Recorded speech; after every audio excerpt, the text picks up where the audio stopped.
Well, welcome to a new UPbuild video with myself, Mark, and my dad. And so in this episode we're going to be carrying on work on our classic car restoration. The classic car restoration in particular is our classic Mini. So for anyone who's new to the channel, we're building a classic Mini Mk1. And so we're starting with a 1989 Mini, which we kind of dragged out of a field pretty much.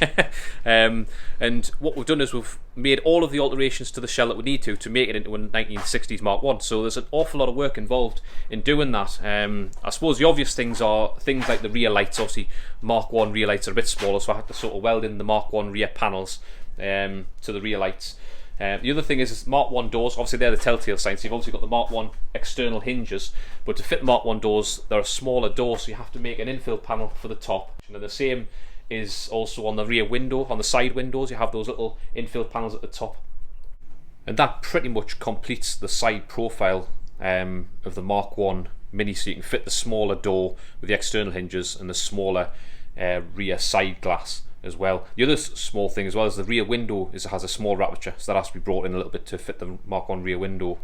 And then moving on to the B pillar, you've got the B pillar, which we had to make in sections. There was the front section of the B pillar, which we fabricated, and then there's also a rear section of that B pillar, which we had to make so that it's sort of made in sections to complete the B pillar, and that, like I say, sort of completes that little section. You've also got the A pillar, which is different. We had to make that in sections. You can actually buy it as one piece, but we made it in sections. And then also you have the Mk1 smaller dash switch panel, which is a little bit smaller as well to fit the smaller control panel in. And I think that kind of pretty much brings us up to scratch. So in the last episode on the Mini, we're working on fabricating or completely restoring the Mk1 classic Mini Mk1 doors.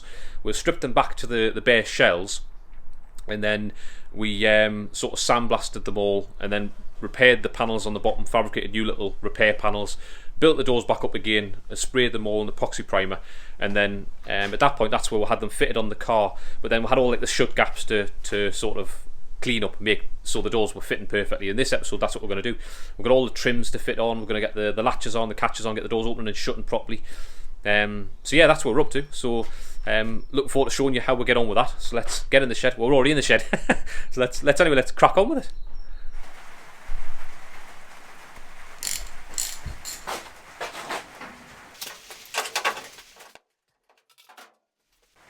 The other really important thing is just making sure that this line on the back here, we have it nicely lined up. So we've got it lined up, so we know at the front of the door wants to go, we just don't want it all to the back of the door, because that line is perfect.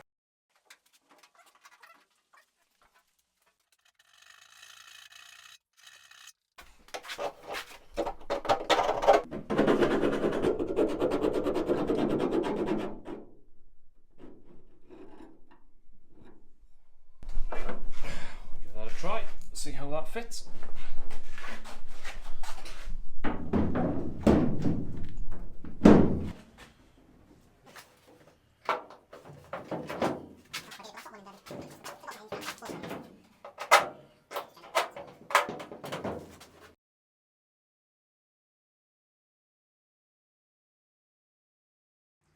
Definitely fitting better now, definitely.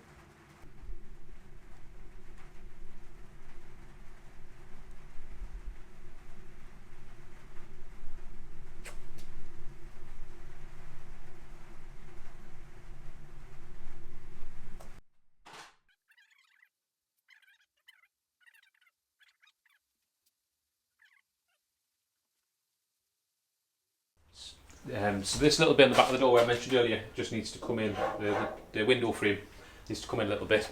I'll show you. Right, there we go. So you can see the gap at the bottom of the window frame here is tight, and we'll have a bit wider gap at the top.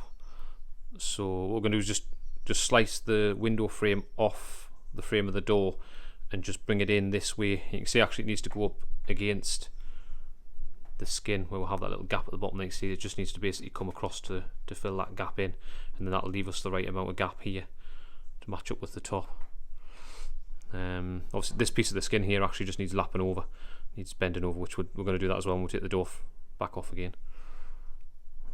Yeah, so that's what we're going to do now, just straighten that edge up.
still fits in the hole there. Good, good. If you come on that side, you'll see the gap I've just filled. How's that looking? Round here, what I've just welded. Looking alright. It's not catching. What was catching there anymore? No, that's good.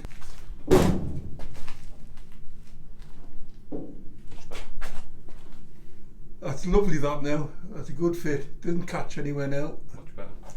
Spot on. Spot on. You happy with that? Yeah, I think so. I think that's alright then. That's good. Spot on. Yeah, really pleased with that. Just the job. What a faff on it.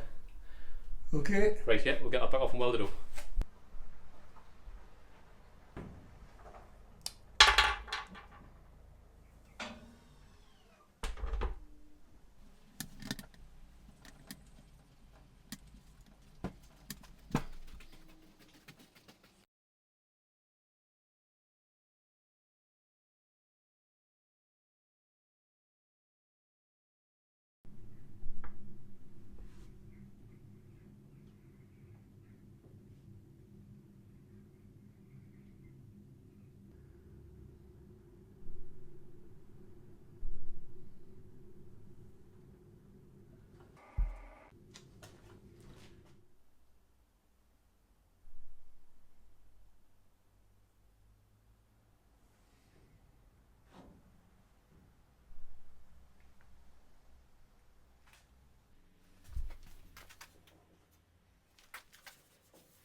Okay, so I just wanted to quickly mention here, you can notice there's quite a bit of smoke or gases coming from the area where I'm welding, and that's because we made a little bit of an error in the process earlier on when we were putting the tiger seal in. We should have held off from doing that until we were finished adding that little bit of extra material that we're doing here on the side of the door to close the door gap.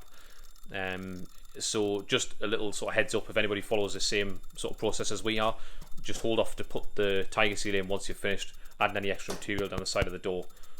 Just didn't want to go ahead without mentioning that and anybody else make the same mistake as we have. So yeah, there we go.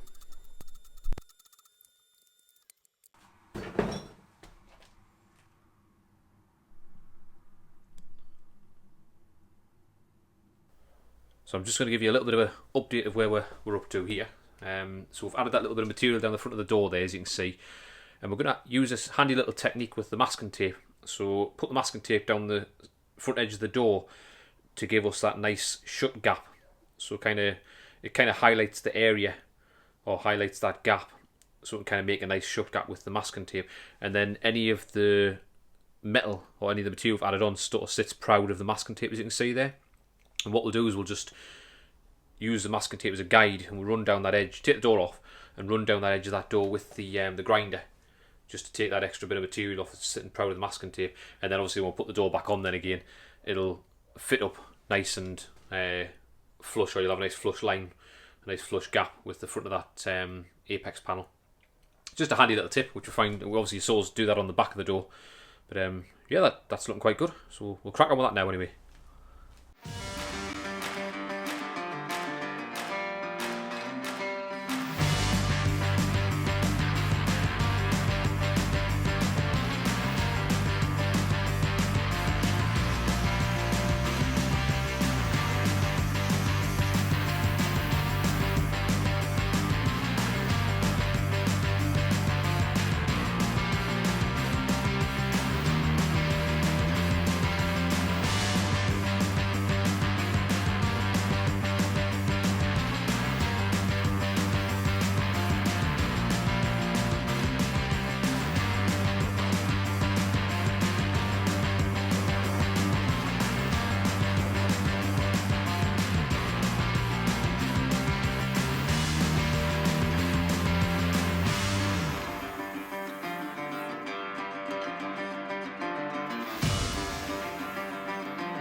Boom.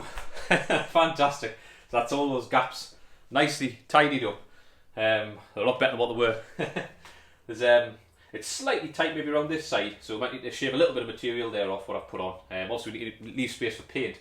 But that's getting to a point where we kind of work with it, so when it comes to sort of bodywork time, it's just a little bit of maybe skimming here and there just to finish it off. As you can see, we've also fitted the door handle, just temporarily, fitted the catch and the latch on just to try it. We'll show you how that all works in a minute. I'm just going to hold off and show you that. What we're going to do next is just fit all of the trims and anything that sort of goes on the door. We'll put the windows in, put the side window as well, just to give it a bit of perspective to see what it's going to look like. But we just want to try everything on, make sure everything works and that it fits nicely, just so that we're kind of happy with it. So when it comes to obviously the time when it's all painted, there's nothing to change obviously. But yeah, so that's the next bit. I think we'll take a look at all those trims and then get them fit, and then we can show you the door opening and shutting. But fantastic, crack on. So that's all the trims on, all the windows in, everything kind of sort of where I want them. So that's the handles and that fitted. Yeah, the latch is inside. Let's see if it works. Lovely. Opens, closes great. Fantastic. It's open great. That's great. I'll give you a bit closer look. Kind of, my dad will open shut. I'll come to this side so you can see. Right here, Get this yeah. in. We can open it. The catches are not. They're all fitted, but they're set yet. Like with a pair of ice grips. that's to hold the handle in. We'll get the inside we'll handle be keeping in. them obviously. There we go. And so obviously we've got the catch inside the. Yeah, the catch inside there for the.